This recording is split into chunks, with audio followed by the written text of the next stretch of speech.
chứ ạ. Nó chỉ sợ có chơi có tôi lắm. Chứ là em đã con cả, em đâu có chơi cái bé xìa. Thế là khi nó xìa đó lấy cơ mà.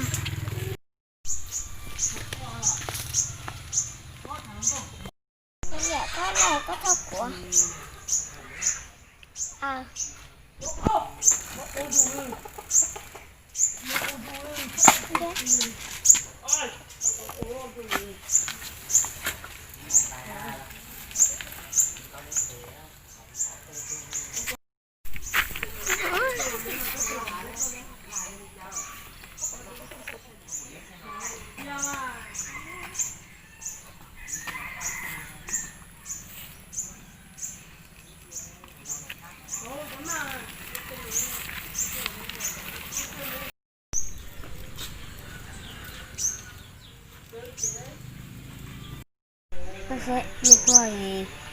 Pase tanto me puede así.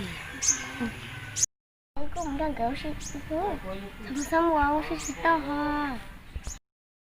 Có thể bé xí họ tư, bé xí tư to xin đó.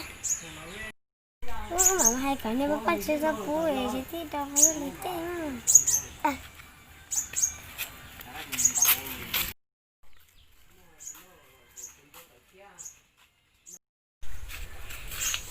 Nó to là. To mà. Chà, cái này là cái bé xà. Đây là một số vật tư, cái liền nó có, nó có chơi cái là nó ở trong sai.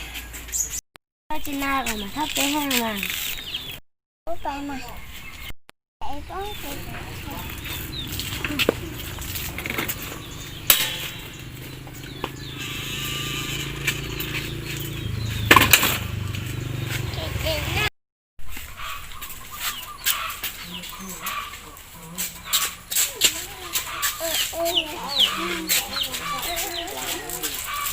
Em bé một tay chuyện rất lạ. Yo, này có gì lịch chơi cả giờ?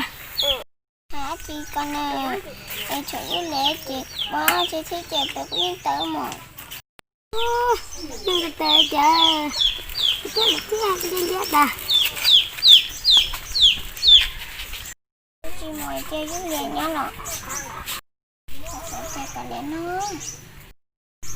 Cả lẽ bác cha, nếu tôi phải nặng trên nó muốn nàng giờ mà tao suy đùa. Và chơi tới tay á.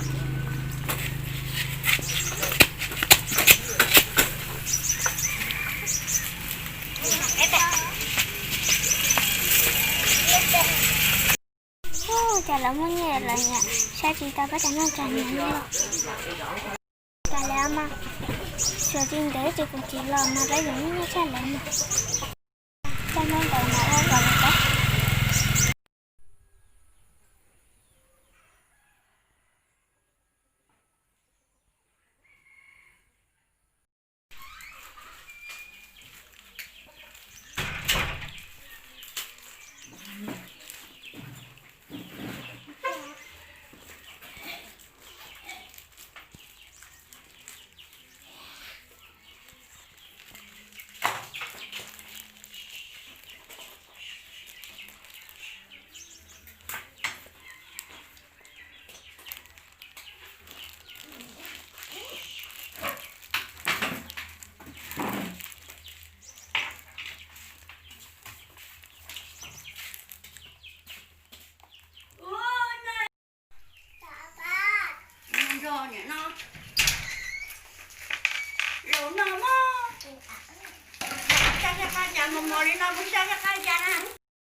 Lấy tôi là chị à.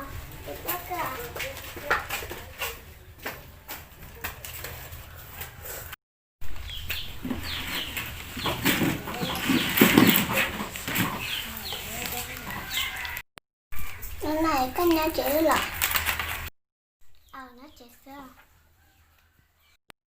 cha tới xuống này cha này muốn nghe lo ở du lịch chúng ta cái mà mình chỉ là đi thôi cái nó có nổ cái này nó có nổ bên cái này rồi cái đầu là đang ca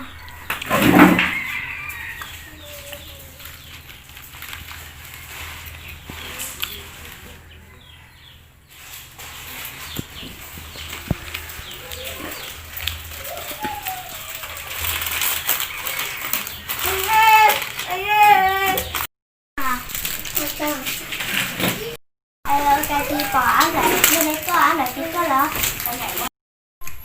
cái gì chị bỏ lại là chị chán bà cái chị à chán bà cái chị đẹp quá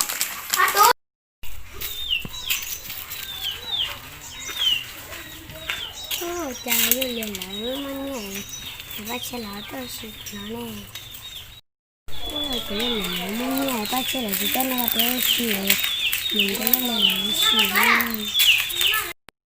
thì sáng nay mình nói xíu lên này có thể về cái kiểu này rất chăm rồi nó là hơi là chứ nó cũng đang còn xíu mình nói xíu này sáng nay cái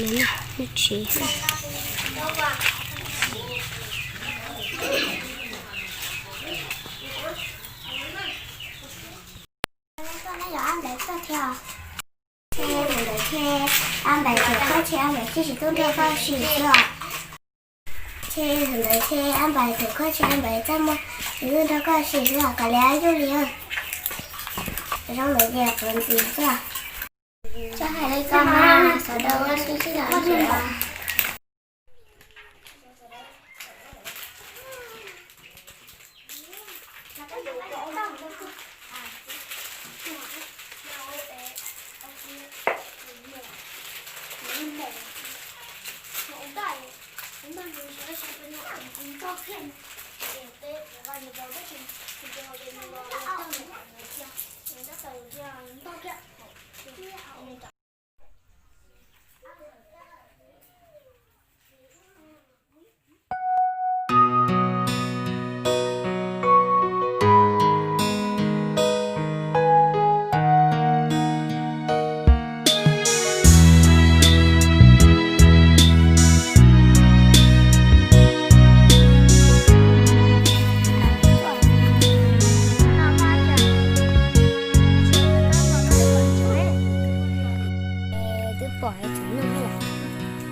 cái gì chị nói chứ không con đầu mà chị đâu có gì tôi chẳng có gì để khởi tay nè chẳng tê tê bánh nó rồi luôn mất cái này bây giờ nhưng mà hơi cái con có của là bây giờ chơi nhẹ lo rồi là bé con này một cái nãy là bé nãy nó đó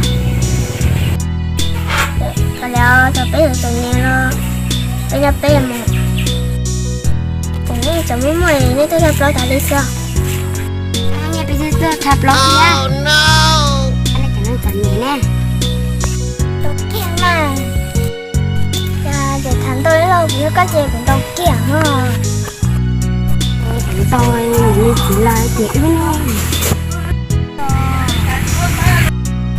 lẽ sao than nữa trái về không lấy ảnh nữa ha để bà chị